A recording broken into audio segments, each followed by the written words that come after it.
Halo kawan-kawan, kembali dengan saya Alvin Lim di acara channel Quotient TV, teman-teman.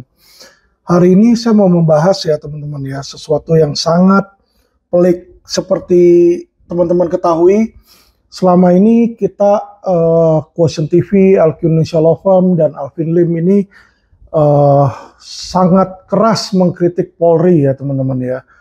Karena kami melihat adanya oknum-oknum ya, oknum-oknum sekali lagi, bukan kepolisiannya tapi oknum-oknum ya yang bertujuan merusak teman-teman ya, merusak institusi Polri. Nah sekarang kita bisa lihat lagi kalau sebelumnya ya banyak dugaan masyarakat dikriminalisasi ya, yang mana saya sudah banyak berteriak-teriak terhadap kasus yang sedang kami tangani teman-teman ya, yang saya tangani sebagai lawyer teman-teman ya. Tapi hari ini ada sesuatu yang lebih pelik ya, lebih kritis, lebih berbahaya teman-teman. Saya akan bacakan kepada teman-teman ya berita-berita untuk mendukung hipotesa saya tersebut. Pertama adalah dari Tempo, berjudul penyidik Kejagung diteror saat tahan adik Raja Timah Bangka. Sita 55 alat berat hingga mobil Porsche. Jadi adik Raja Timah Bangka ini disita ya 55 alat beratnya. Banyak ya, terutama yang disita ini adalah adik kandung Tamron Tamsil alias Aon ya, yang dijuluki Raja Timah Bangka. Saya pernah bilang kepada teman-teman bahwa tambang-tambang itu ya, mau tambang timah, tambang emas, tambang nikel, itu selalu ada jenderal-jenderal sebagai backupnya teman-teman ya. Diduga ada jenderal-jenderal sebagai backupnya. Nah, kita bisa melihat di sini ya, di mana penyidik Jampitsus atau Kejagung menahan adik kandung Tamron Tamsil alias Aon yang dijuluki Raja Timah. Ya, kita lihat di sini adalah judul utamanya adalah penyidik Kejagung diteror saat tahan adik Raja Timah Bangka ya. Kita belum tahu nih jenis terornya apa, nanti kita akan lihat lebih lanjut teman-teman ya. Tamron adalah pemilik perusahaan peleburan smelter PT Venus Inti Perkasa sekaligus PT Menara Cipta Mulia. Kapus Penkum Ketut Sumedana mengatakan Tony Tamsil ditahan atas dugaan obstruction of justice. Jadi Tony Tamsil ditahan nih katanya ya. Tersangka TT disangkakan melakukan tindakan obstruction of justice karena bersikap tidak kooperatif selama penyidikan, katanya di sini ya. Dibilang dia menghalangi tim penyidik dengan menutup, menggembok pintu objek yang akan digeledah, menyembunyikan beberapa dokumen yang dibutuhkan, dengan sengaja tidak memberikan keterangan atau memberikan keterangan yang tidak benar sebagai saksi, serta diduga kuat menghilangkan barang bukti elektronik. Dibilang di sini ya, sehingga tidak sepantasnya melakukan perbuatan melawan hukum. Dibilang tersangka juga melakukan berbagai upaya perlawanan untuk menghambat penyidikan, menebar ranjau paku, ancaman pembakaran alat berat, dan oknum-oknum dari pihak terkait saat akan mengamankan sejumlah alat berat. Ya, dibilang di sini teman-teman. Oke. Terlepas dari sini ya teman-teman, ini ada berita yang lebih baru lagi teman-teman, berjudul ya, ini berita kemarin ya, berjudul teman-teman, anggota Densus 88 diduga kuntit Jampitsus Kejagung. Wow, anggota Densus 88 diduga mengkuntit.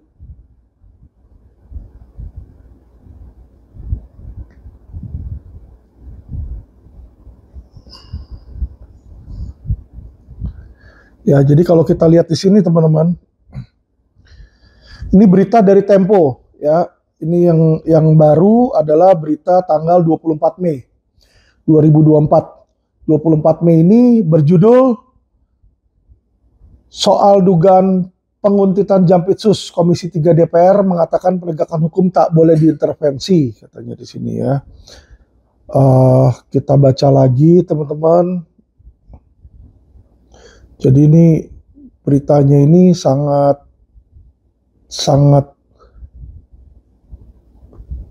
mengkhawatirkan ya teman-teman ya. Jampitsus Kejagung diduga dikuntit anggota Densus 88, satu orang tertangkap. Anggota polisi dari Densus 88, jadi kita tahu Densus 88 ini anggota kepolisian teman-teman ya. Diduga menguntit Jaksa Agung Tindak Pidana Khusus Jampitsus Febri Adriansyah saat makan malam di salah satu restoran di Cipete, Jakarta Selatan. Satu dari anggota Densus 88 tertangkap basah saat memantau makan malam Febri. Jadi ada anggota Densus 88 ditangkap nih karena memantau makan malam di sini. Saat dikonfirmasi, Kapolri Jenderal Listio Sigit masih belum memberi penjelasan. Saya baru selesai giat pengamanan WWF di Bali dan masih ada lanjutan meeting beberapa ministry, kata Listio Sigit. Ya, dibilang di situ, dua orang yang mengetahui menyebut kedatangan Febri disusul oleh dua orang diduga anggota Densus 88. Mereka berpakaian santai dan datang dengan jalan kaki. Salah seorang dari anggota Densus 88 tersebut meminta meja di lantai 2 dengan alasan ingin merokok. Namun pria tersebut selalu menggunakan masker. Febri berada di ruang VIP di lantai 2 juga dengan dinding kaca. Pria yang belakangan diketahui anggota Densus 88 itu tetap mengenakan maskernya dan hanya sesekali menyesap rokok. Pria itu kemudian mengarahkan alat yang diduga perekam ke arah ruangan Febri. Polisi militer yang mengawal Febri pun curiga dengan pria itu. Febri memang belakangan dikawal polisi militer TNI atas bantuan pengamanan dari Jaksa Agung Muda bidang militer. Lantaran Jampitsus sedang menangani kasus korupsi besar seperti kasus tambang, apalagi penyidik Kejagung saat ini menggeledah di Bangka Belitung dalam menangani kasus timah juga mendapatkan intimidasi.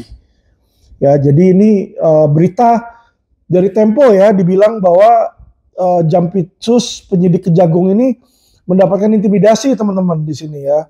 Orang yang mengetahui kejadian ini ada dua orang anggota Densus di restoran katanya. Satu ditangkap ini ya. Jadi dibilang nih satu orang ditangkap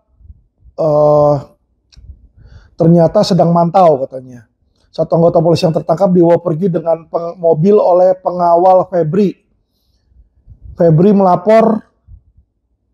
Jadi dibilang di sini setelah menangkap satu orang anggota Densus, Febri atau si Jampitsus ini menghubungi Kabareskrim ya Wahyu Widada. Komjen Wahyu Widada disebut mengklaim tidak tahu menahu. Dia bilang dia nggak tahu katanya. Dan meminta anggota Densus itu dibebaskan. Tapi dia minta dibebaskan anggotanya. Namun Febri enggan melepaskan. Febri juga melapor kepada Jaksa Agung Burhanuddin mengenai kejadian ini. Burhanuddin lantas menelpon Kapolri Jenderal Listio Sigit. Setelah obrolan antara pimpinan penegak hukum, anggota Densus 88 tersebut dijemput oleh Paminal. Namun seluruh data di telepon seluler anggota Densus 88 itu telah disedot oleh tim Jampitsus. Ya, jadi dibilang di sini ya teman-teman ya. Ini kalau kita membaca ini tadi teman-teman ya, ini merupakan eskalasi yang menurut saya sudah dalam level kritis teman-teman ya. Penegakan hukum di Indonesia ini sudah dalam level kritis lah teman-teman ya, emergency. Kenapa? Kalau kita melihat di sini mulai ada benturan antara sesama aparat penegak hukum. Jadi polisi, jaksa, hakim, lawyer itu sebenarnya empat ini adalah aparat penegak hukum teman-teman ya. Nah, kalau kita lihat bagaimana kita menindaklanjuti hal ini ya. Saya mau kasih tahu teman-teman, yang namanya anggota Densus 88 dari kepolisian, tugasnya apa sih? Tupoksinya dia apa? Sebelum kita menyalahkan siapa yang salah, siapa yang benar, kita lupakan itu dulu, siapa yang benar, siapa yang salah. Tapi kita lihat dulu ya kan, tugas mereka masing-masing apa. Yang namanya Densus, Detasemen Khusus Anti Teror, itu bertugas untuk mencari dan menindak para teroris. Jadi yang mestinya ditindak ini teroris. Nah, apakah nanti kita akan ada berita bahwa ternyata Febri Diansyah ini atau Jampitsus ini adalah teroris? Ya, saya ragukan itu teman-teman ya. Saya ragukan karena yang kita lihat, masyarakat lihat saat ini, Febri Diansyah itu bukanlah teroris, tapi dia sedang menangani kasus yang sangat besar, yaitu kasus tambang ya. 271 triliun. Dan bukan hanya kasus tambang teman-teman ya.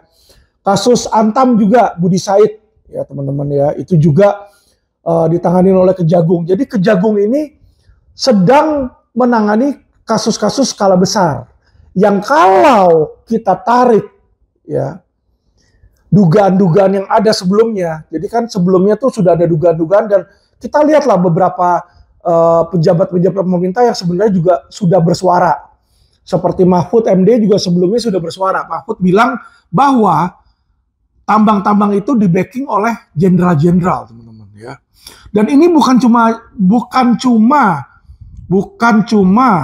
Mahfud yang bicara. Banyak lawyer-lawyer lain seperti Kamarudin pun juga menangani kasus tambang-tambang. Ya, kemarin ada tambang emas juga yang diduga di-backingin oleh jenderal-jenderal polisi, teman-teman ya. Oknum lah, kita sebutlah oknum, teman-teman ya. Karena kita tidak mau mencemarkan nama polisi atau institusi kepolisian, bukan, tapi oknum, teman-teman ya. Jadi kalau kita lihat di situ, maka berita ini akan make sense, akan masuk di akal. Kenapa? Namanya Densus 88 berani nguntitin Jampitsus. Jampitsus itu bintang 3 loh, teman-teman. Ya, Jampitsus itu jenderal bintang 3 loh di kejaksaan loh. Dikuntit sama anggota anak buah Polri. Kira-kira, teman-teman, kalau nggak ada suruhan dari atasan, mungkin nggak yang namanya anggota Densus, apakah ada keperluan sama Jampitsus? Kalau menurut saya, kayaknya tidak. Ya, jadi kalau saya lihat, di sini yang terjadi adalah ada suruhan dari oknum jenderal atasan di kepolisian. Kita belum tahu ini siapa, teman-teman ya. Tapi oknum itu disuruh untuk memata-matai Febri Diansyah. Dan kita tidak tahu dimata-matai untuk apa. Ya, kita belum tahu nih, teman-teman ya, karena beritanya ini baru sebagian. Bisa aja polisi sedang menguntit, tapi mungkin ya dia menduga si Febri Diansyah ini lagi mau ketemu orang, mungkin mau kong kali kong masalah suap, mungkin ya. Tapi kalau itu pun yang menjadi kejadian, ya seharusnya yang menguntit atau yang membuntuti itu bukan Densus, seharusnya ya bukan Densus, tapi bagian tipikor. Jadi kalau Polri itu punya bagian tipikor, teman-teman, tindak pidana korupsi. Ya, jadi ada penyidik-penyidiknya. Seharusnya penyidik-penyidik tipikor itulah yang menguntit Jampitsus kalau memang diduga Jampitsus ini mau melakukan sebuah tindakan korupsi gitu ya. Tapi saya rasa bukan ke situ, teman-teman. Ya, dugaan keras saya adalah ini adalah salah satu bentuk intimidasi. Ya, nah kita lihat lagi nih. Selain berita ini, teman-teman, supaya bisa kita ini jelas nih, teman-teman ya, supaya kita ini bisa jelas. Ini dari Republika. Anggota Densus 88 diduga kuntit Jampitsus, Kapolri diminta bertindak. Jadi Kejagung nih minta Kapolri untuk bertindak nih di sini ya. Dibilang Kapolri juga harus memberikan sanksi, dibilang, kata Wakil Ketua LP3HI Kurniawan Adi Nugroho, harus memberikan sanksi tegas kepada para personelnya. Jadi Lisio Sigit ini diminta untuk menindak tegas nih ya personel yang diduga Densus 88 yang menguntit si Febri Diansyah ya. Nah, dan kalau kita lihat lagi, teman-teman, bukan hanya Kapolri yang diminta, teman-teman, bukan hanya Kapolri yang diminta untuk bertindak ya, tapi juga sebenarnya Propam juga diminta untuk bertindak. Selama ini Propam ini kerjanya apa? Inilah seharusnya yang diluruskan. Ya, Propam ini harusnya kayak begini.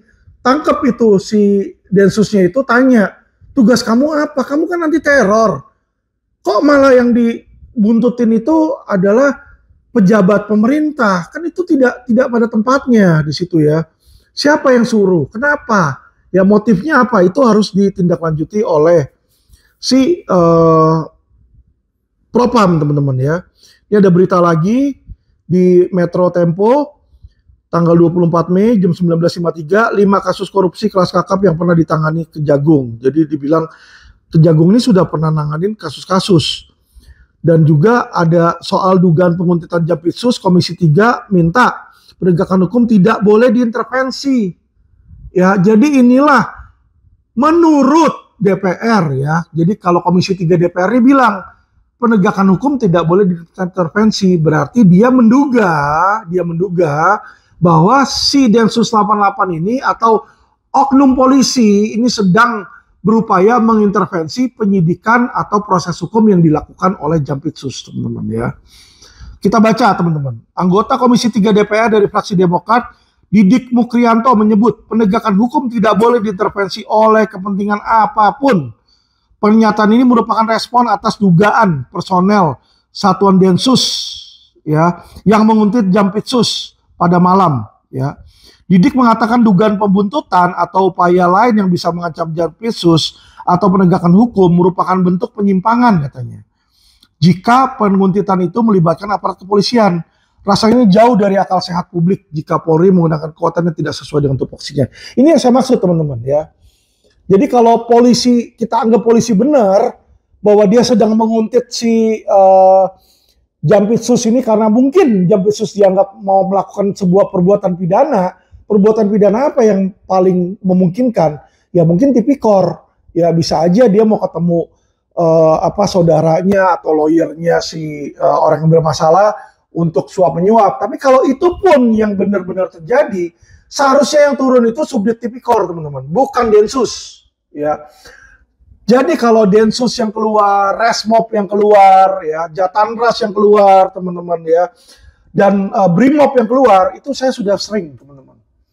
Jadi saya pernah ada kasus di Banten, Brimob datang satu kompi, tiba-tiba mau nutup sebuah pabrik. Nggak bisa. Yang bisa nutup sebuah pabrik itu adalah apa? Penetapan dari pengadilan. Nggak bisa polisi.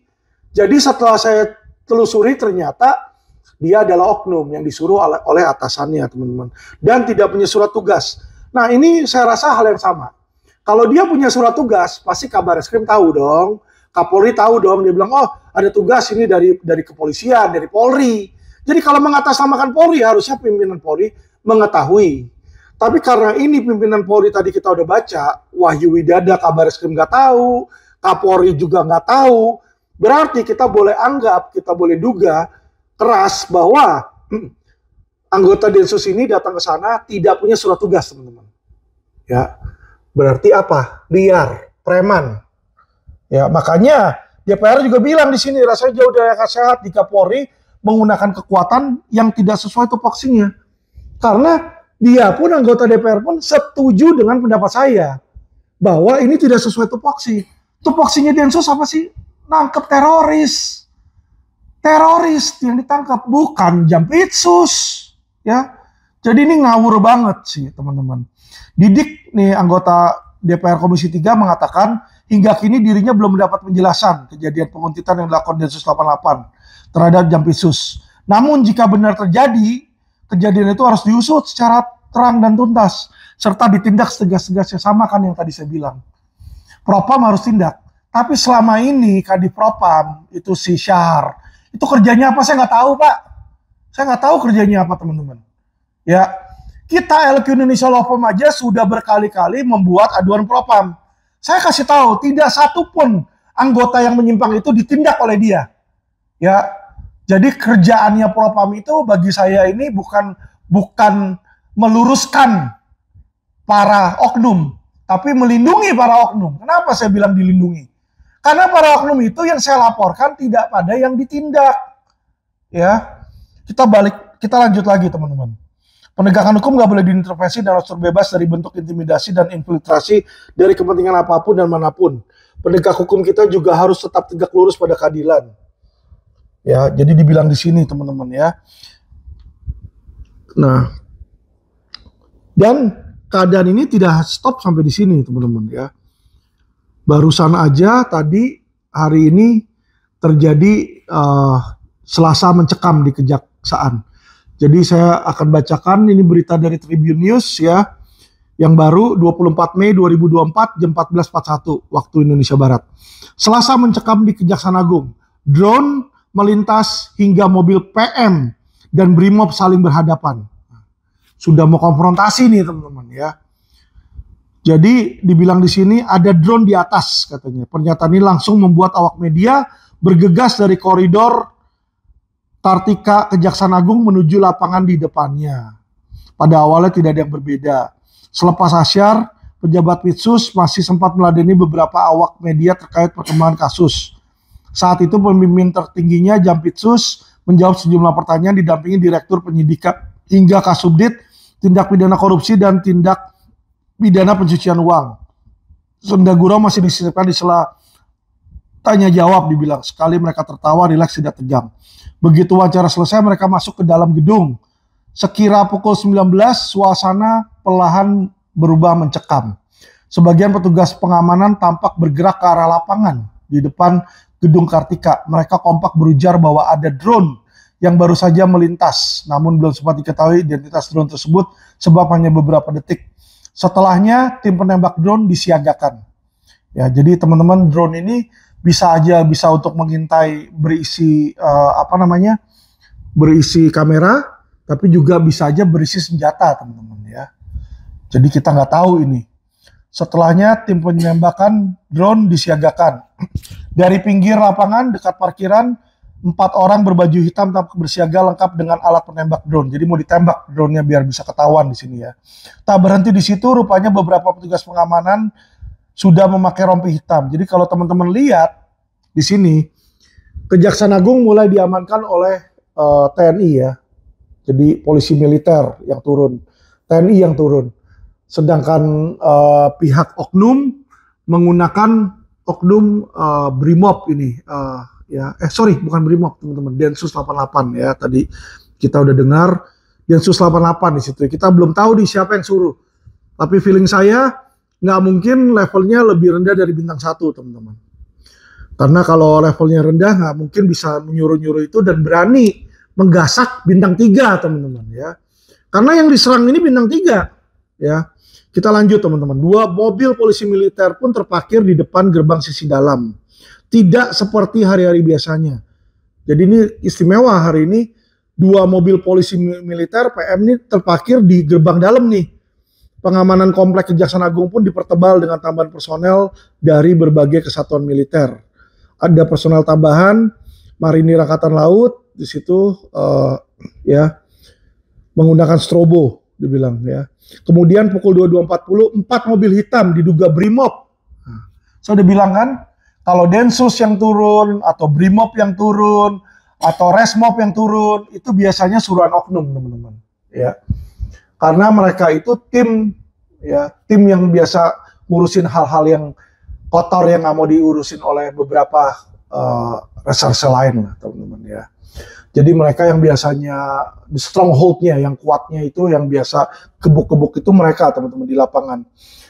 Jadi dibilang 4 mobil diduga Brimob melintas di depan Kejaksaan Agung Jalan Bulungan. Sepersekian detik mereka berhenti dan membunyikan strobo. Jadi dia berhenti, dibunyikan strobonya. Tujuannya apa, teman-teman? Ini adalah salah satu bentuk intimidasi. Ya kalau memang dia mau jalan, ya jalan aja. Kenapa dia berhenti di depan gedung Kejagung? Di situ di depan gerbangnya berhenti, terus dia bunyikan strobo. Berarti kan itu tanda menantang, tanda intimidasi, teman-teman ya. Kejadian ini serupa dengan semalam sebelumnya. Jadi ternyata ini bukan hanya baru sekarang. Ternyata Senin juga tanggal 20 bulan 5 ini sudah dilakukan. Saat itu rombongan mobil pengurai massa Brimob lengkap dengan motor trailnya melintas di depan Kejagung sekitar pukul 23.00. Peristiwa ini sempat diabadikan dalam sebuah video yang memperlihatkan rombongan tersebut sempat berhenti di depan gedung Kejaksaan Agung. Namun pengamanan masih belum dipertebal seperti Selasa. Pada Selasa, begitu 4 mobil diduga Brimob melintas, 2 mobil PM yang semula parkir di sisi gerbang langsung maju ke sisi luar gerbang. Tambahan pengamanan juga tampak dikerahkan dalam berbagai unsur termasuk Polsek Kebayoran Baru. Sebab mobil tampak terparkir pula di pinggir jalan depan gerbang Kejaksaan Agung. Puluhan anggota tak berseragam juga tampak menyebar di sekitar Jalan Bulungan malam itu. Pihak Kejagung kemudian buka suara terkait peristiwa malam tersebut. Katanya peningkatan pengamanan merupakan hal biasa sedang menangani perkara besar. Jadi teman-teman, ya kita melihat di sini di mana ya selama ini orang selalu jelek-jelekin Alvin Lim. Alvin Lim musuhin polisi. Alvin Lim bicara yang jelek-jelek tentang polisi. Padahal yang saya bicara itu bukan institusi kepolisian, tetapi oknum kepolisiannya, oknumnya, teman-teman ya.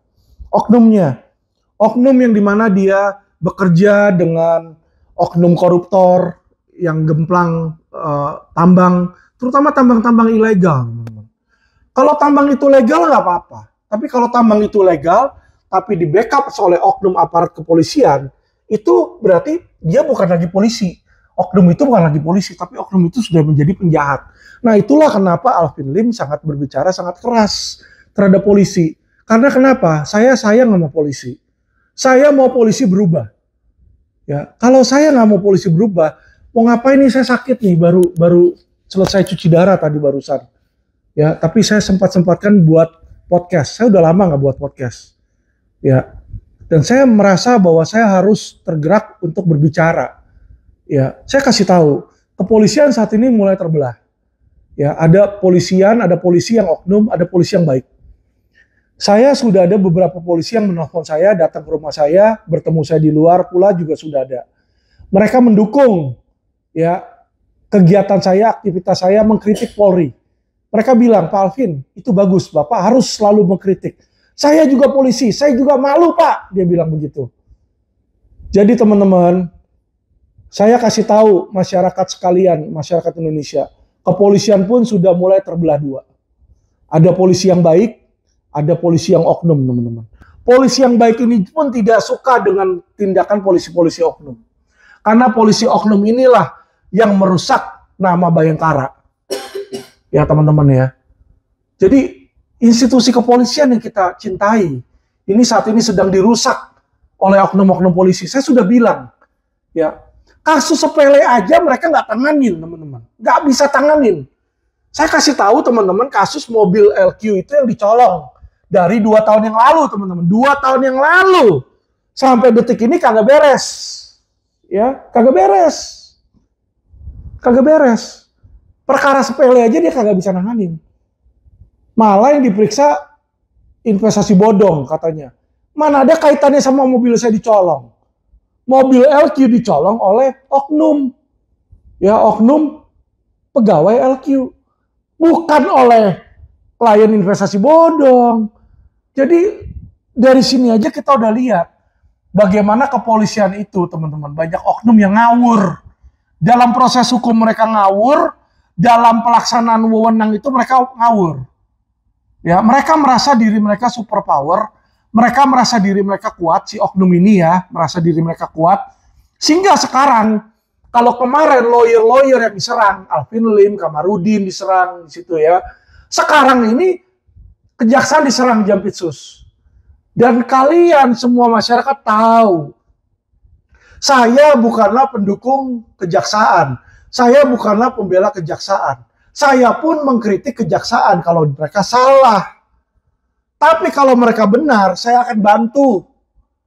Karena yang saya serang itu bukan Kejaksaan Agungnya, yang saya benci itu, yang saya kritik itu bukan Kejaksaan Agungnya. Tapi yang saya kritik dan saya benci itu adalah oknumnya. Ya, dan kita harus mengakui bahwa di segala institusi, mau itu kejaksaan, kepolisian, bahkan di pengacara sekalipun, institusi pengacara, itu masih banyak oknum. Itu kita harus akui. Kalau kita nggak mau mengakui, berarti kita merasa institusinya benar, tidak akan ada perubahan. Karena dia merasa benar. Kagak ada penjahat, nggak ada yang perlu diperbaiki, benar. Ya justru kita harus sadar dulu bahwa institusi kita ini ada kelemahannya. Ya, tidak sempurna. Nah, disitulah kita mencari kelemahannya, kita beresin. Ya, saya lawyer, saya tidak benci sama kejaksaan. Saya dukung kejaksaan, terutama Jampitsus, untuk selesaikan kasus tambang. Selesaikan kasus Budi Said itu, ya, Antam. Ya, karena apa? Anda melakukan perbuatan mulia menjaga bangsa ini dari kebobolan korupsi. Dan saya yakin Presiden Republik Indonesia Joko Widodo juga pasti akan mendukung. Ya, dan saya tidak tahu apakah Kapolri ikut serta apa enggak, kemungkinan tidak. Jadi kalau menurut saya ini, ya, Kapolri ini masih lurus, teman-teman, masih presisi, teman-teman, ya. Tetapi anak buahnya ini banyak yang membangkang. Oknum-oknum anak buahnya banyak yang membangkang, teman-teman. Itu saya tahu sendiri. Kenapa? Karena Kapolri itu membuat yang namanya perkap. Contoh perkapnya adalah berikan SPDP kepada ketika naik sidik, berikan penetapan tersangka ketika jadi tersangka. Itu aja nggak dijalanin sama anak buahnya, teman-teman. Ya, jadi saya nggak bisa menyalahkan Kapolri. Kapolri ini sudah mencoba. Tapi mungkin, sorry ya, saya kritik dikit. Mungkin Kapolri kurang tegas. Seharusnya Kapolri lebih mendengarkan ya orang luar. Karena orang luar seperti saya, seperti Alvin Lim dan LQ Indonesia Law Firm, kami inilah yang menggunakan jasa kepolisian. Kami yang membuat laporan polisi terus-menerus, kami yang mengawal penyelidikan dan penyidikan. Jadi kamilah yang paling tahu ketika ada yang tidak benar di kepolisian, Pak Kapolri. Dan seharusnya kata-kata saya dan apa yang saya katakan ya dipandang serius oleh kepolisian, oleh Kapolri. Seharusnya kalau memang Anda mau membenahi institusi Anda. Tetapi jika Anda pikir, udahlah biarin aja, ya Anda menutup mata terhadap apa yang dilakukan oleh oknum kepolisian, maka Pak Kapolri, percaya saya Pak, kalau sekarang Anda adalah terkorup di Asia Tenggara, nanti mungkin terkorup di dunia. Dan nanti mungkin akan dibubarkan kepolisian atau ditaruh di bawah TNI. Ya, karena apa? Karena kita melihat bahwa negara kesatuan Republik Indonesia ini kok sepertinya mengarah ke negara kepolisian Republik Indonesia. Ya, ketua KPK dari kepolisian, Menteri Dalam Negeri dari kepolisian, Tito Karnavian, ya, Dirjen Imigrasi kemarin Sompi dari kepolisian, PLT Gubernur kemarin itu Jawa Barat dari kepolisian juga, ya Muhammad Iriawan, banyak lah gitu ya. Saya melihat di mana anggota-anggota polisi ini mulai masuk kemana-mana, ya. Dan ini jujur bukannya saya anti sama polisi, enggak, tapi karena saya tahu banyaknya oknum di kepolisian, maka yang mereka lakukan itu enggak 11-12 sama atasannya. Kalau si ketua KPK itu kemarin memeras menteri, saya yakin kok anggota-anggotanya di bawah banyak juga yang memeras ya pejabat-pejabat di bawahnya. Ya, jadi hal inilah yang mana saya bertindak tegas, saya bersuara tegas. Tujuannya cuma satu, Pak, bukan untuk menjelekkan kepolisian. Agar Pak Kapolri dan kalian yang pemangku kebijakan ya mencari tahu bener nggak yang saya ngomong. Kalau saya bikin aduan aja kalian nggak pernah manggil, kalian nggak pernah minta bukti-buktinya, kalian nggak pernah telusuri, ya nggak bakal terjadi apa-apa di sini. Ya, nggak akan terjadi apa-apa. Dan tidak akan ada terjadi perbaikan di kepolisian.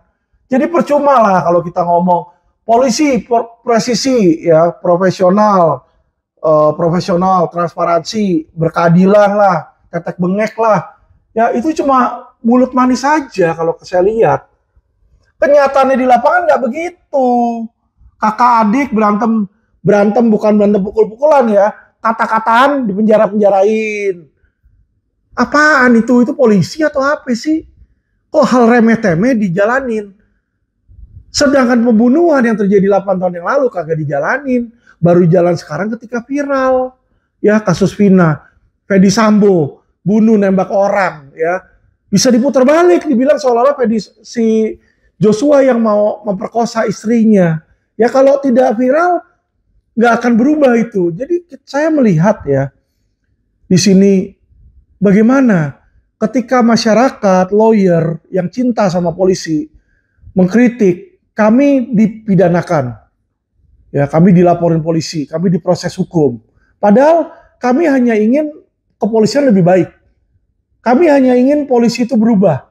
Kami ingin polisi itu menjadi kebanggaan negara Indonesia. Ya, tapi bukan itu yang kami dapatkan. Ya, kami dapatkan persekusi. Kami dapatkan proses hukum, kriminalisasi.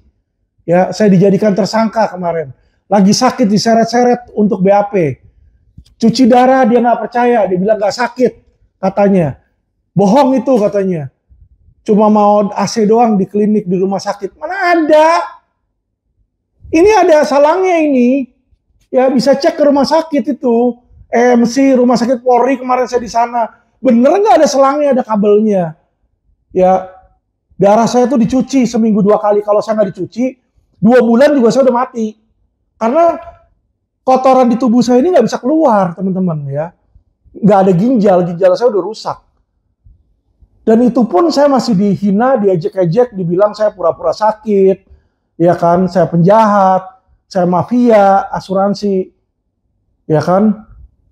Dan sekarang semua yang tadinya menghujat saya, termasuk Mahfud MD, kok ngomongnya sama kayak saya? Ini saya lihat loh, Mahfud MD yang baru ini ngomong, dia bilang penegakan hukum sekarang itu udah parah sekali loh. Dia bilang, ya sudah melanggar demokrasi lah, ono lah, inilah. Lah saya kan udah ngomong itu dari kapan-kapan. Malah dikatain sama Mahfud apa? Orang gila, ya orang ngomongnya ngawur itu, bohong itu ngomongnya ngawur. Kok ngomong ngawur? Yang ngomong ngawur itu justru malah dia. Ya, malah Mahfud MD, Mahfud tuh kagak tahu apa-apa. Dia tuh kagak ngurusin Indosuria, tapi dia ngaku dia yang ngurusin Indosuria. Kita lihat nih video Mahfud contohnya nih. Kita tahu orang namanya Surya Darmadi. Itu melakukan penipuan triliunan milik nasabah koperasi. Tiba-tiba bebas oleh pengadilan. Ya, udah lihat ya teman-teman ya. Kita balik lagi nih teman-teman biar jelas nih. Orang yang namanya siapa nih? Surya Darmadi. Surya Darmadi, teman-teman. Ini orang aja kagak tahu siapa penjahat Indosuria aja dia kagak tahu. Penjahat Indosuria itu namanya Henry Surya, bukan Surya Darmadi. Ya. Kalau Surya Darmadi ini yang punya CPO ini ya ditangkap masalah korupsi. Beda sama nasabah koperasi yang triliunan. Kalau nasabah koperasi itu melakukan penipuan triliunan. Nasabah koperasi dia bilang. Nasabah koperasi. Nah, kalau koperasi Indosuria itu namanya Henry Surya, bukan Surya Darmadi. Surya Darmadi kagak punya koperasi dan nggak menjalankan koperasi triliunan. Ya, yang ngomong yang ngawur itu Alvin Lim atau si Mahfud MD ini. Ya kan ini profesor apa sih? Profesor Dingdong apa profesor Ranglinglung ini? Saya bingung gitu loh. Ngaku dirinya profesor, dirinya paling hebat masalah hukum. Dia aja kagak tahu siapa yang ini. Gimana lu ngomong lu yang ngurusin? Tahu aja lu kagak. Sama teman-teman kayak saya waktu itu dibilang ya kan kabur. Saya kagak kabur. Saya ada di Indonesia. Saya dijemput paksa itu ada di rumah saya. Bukan kabur di luar negeri. Jadi saya kasih tahu teman-teman ya, menteri sekalipun kayak Mahfud ini, ya kan, ini ngomongnya juga ngawur. Ngomong ngawur, kagak ngerti apa-apa yang dia ngomongin. Tapi dia bilang saya ngawur. Ya, sangat memalukan teman-teman. Tapi kita beruntung lah, dia tidak jadi wakil presiden kita dan bukan lagi jadi menteri. Ya, berabe teman-teman kalau dia jadi menteri dan jadi wakil presiden teman-teman. Nanti Indonesia dia ganti nama lagi, Melanesia lagi ya kan. Dia main asal ganti, dia main asal ngomong kan gitu dia kan. Nanti presiden udah juga bukan jadi presiden lagi, sinden lagi ya. Jadi ini orang udah linglung lah teman-teman, udah nggak bisa dipakai buat pejabat pemerintah. Ya ngomong A, dia ngomong B.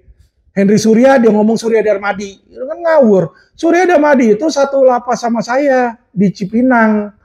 Ya. Itu kasusnya dia tuh kasus CPO sawit situ Duta Palma itu. Ya, jadi Pak Mahfud sebelum bicara ya Anda lakukan due diligence, pelajari dulu, jangan main asal ngaku. Jangan asal ngaku lu yang ngurus. Lalu tahu aja kagak lu yang ngurus. Malu-maluin tau nggak sih? Udahlah ya. Kamu mau mendapatkan suara orang nggak usah dengan cara menjelek-jelekan orang yang sedang berjuang membela negara ini. Ya, saya ingin negara ini baik. Saya waktu nggak lama, mungkin nggak lama. Saya tadi juga ngedrop lagi teman-teman ya. Tadi cuci darah, saya ngedrop lagi, saya menggigil lagi. Saya udah beberapa kali nih sakit menggigil terus. Ya karena saya nggak kuat. Cuci darah itu kadang nggak kuat, orang nggak kuat. Ya. Tapi dari waktu yang saya masih ada, walaupun saya sakit, minimal dengan ngomongan saya kalau bisa didengar sama Lisio Sigit atau didengar sama Presiden Jokowi, saya seneng. Dan sekali lagi ya teman-teman ya, saya berbicara ini tidak untuk mencari simpati dari masyarakat. Jadi jangan berpikir kalian mau subscribe atau mau unsubscribe saya punya YouTube, saya nggak pusingin. Lu semua mau subscribe, silakan unsubscribe. Saya berbicara ini demi negara saya. Saya mau negara saya bagus. Saya bukan cari subscriber, dan saya bukan mencari suara. Saya bukan politisi kayak Ahok. Saya tidak running sebagai gubernur. Saya nggak mau jadi gubernur. Saya tidak running sebagai anggota DPR. Saya bukan orang partai. Saya nggak butuh suara orang untuk memvoting saya. Ya, jadi yang saya bicarakan ini murni 100% penegakan hukum di situ, agar teman-teman tahu, agar masyarakat tahu. Ya, bukan untuk biar supaya saya dipandang bagus di masyarakat. Tidak. Saya besok mati, lusa mati, atau kapan saya mati di situ. Apa? Emang pujian orang tuh saya bawa ke surga? Kan kagak.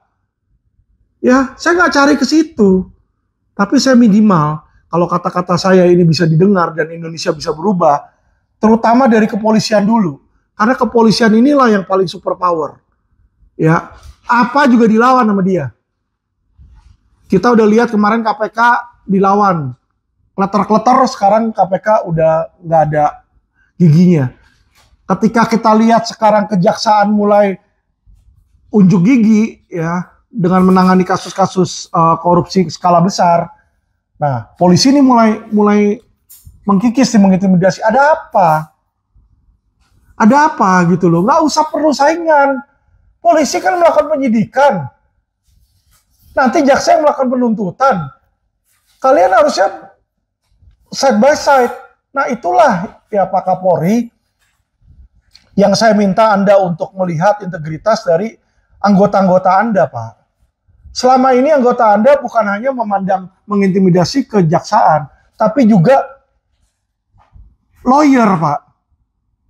Lawyer itu berapa kali kita mau mendapatkan jasa layanan dari kepolisian itu sangat sulit, Pak. Sangat sulit.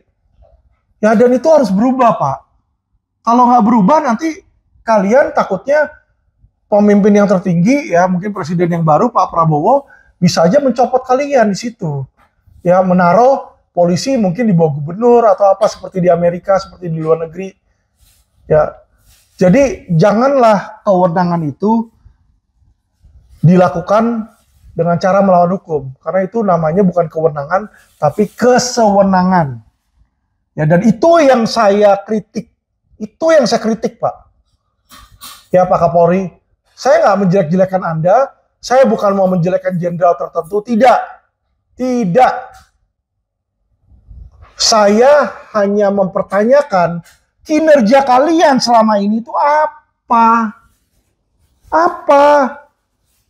Indosuria.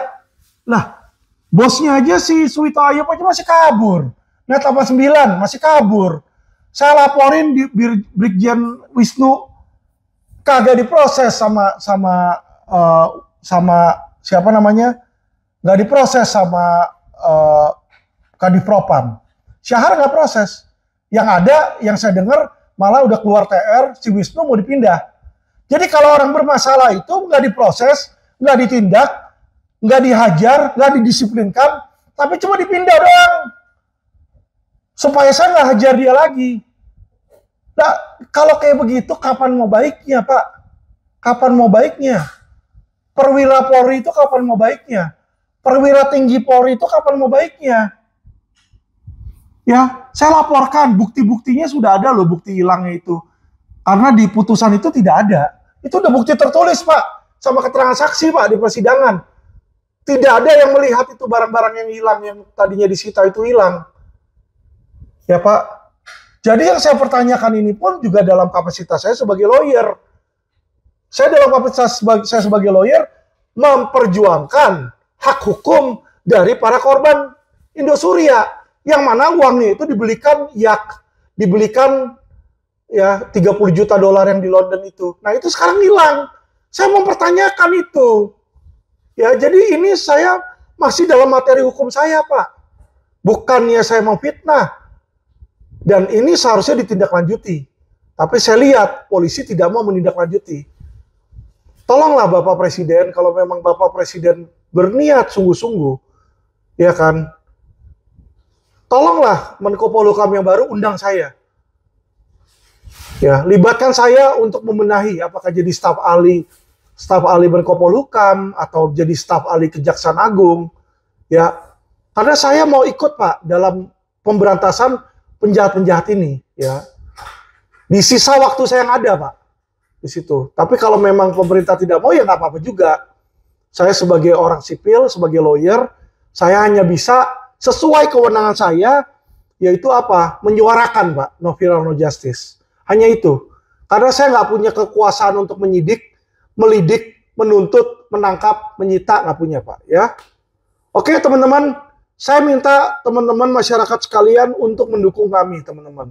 Saya kasih tahu teman-teman loh, situasi Indonesia sekarang ini sudah genting loh, teman-teman. Ya. KPK udah hancur, ya namanya aja masih ada, gedungnya masih ada Pak, operasionalnya udah hancur itu, ya kepolisian juga udah hancur kepolisian Pak, integritas, presisi yang dibangga-banggakan kepolisian, equality before the law yang dibangga-banggakan kepolisian itu sudah tidak ada, di dalam kasus-kasus yang saya tanganin ini semua nggak ada yang jalan Pak. Yang benar itu orang yang benar disalahin, orang yang salah dibenerin, bisa dikeluarin. Ya, mau hindar itu yang udah jadi tersangka DPO dilepasin Pak sama polisi Pak. Kalau nggak duit apa itu? Dilepasin kenapa? Saya tanya kagak ada yang berani jawab Pak. Putar itu kewenangan Wasidik bilang kewenangan penyidik bilang kewenangan Wasidik, itu rekomendasi Wasidik. Putar. Ya. Kagak ada yang bisa kasih saya jawaban pasti dan jawaban jelas, Pak. Makanya saya bingung sebagai lawyer. Ya kan, dalam membela klien saya bingung. Ini kok polisi kayak begini? Dan ternyata bukan cuma Alvin Lim dan LQ aja. Lawyer-lawyer lain saya tanyain juga begitu. Ya, lawyer Kamarudin juga bermasalah. Ya, banyak kasus-kasusnya mandek. Ya, lawyer Andreas juga kemarin sempat komplain. Lawyer Ali Nurdin juga banyak Pak, lawyer-lawyer yang saya ketemuin, dan mereka semua hal yang sama, nggak jalan kasusnya, ya. Jadi hal-hal seperti ini, saya ingin kepolisian ada perbaikan, pemerintah ada perbaikan, ya. Pemerintah kalau memang mau perbaiki, serius memperbaiki, ayo kita hand on hand gitu loh, ya kita saling kerjasama. Tapi kalau memang mau negara ini buruk, ya sudah. Saya juga nggak mampu, kalau sendirian saya nggak mampu. Ya, saya minta teman-teman masyarakat sekalian dukung saya di situ. Karena selain Alvin Lim, saya jamin nggak ada lagi orang lain yang mau, yang berani berteriak, yang berani mengatakan keburukan dan bagaimana cara mengkoreksi dengan solusi. Nggak ada yang bisa kasih solusi. Saya bisa kasih solusi, tapi mau nggak mereka dengan obatnya? Karena obat itu pahit diminum, ya bukan manis, pahit. Tapi habis minum obat itu bisa sembuh. Ya, dan itu yang saya inginkan, agar kepolisian kita baik, kejaksaan kita baik, kehakiman kita baik.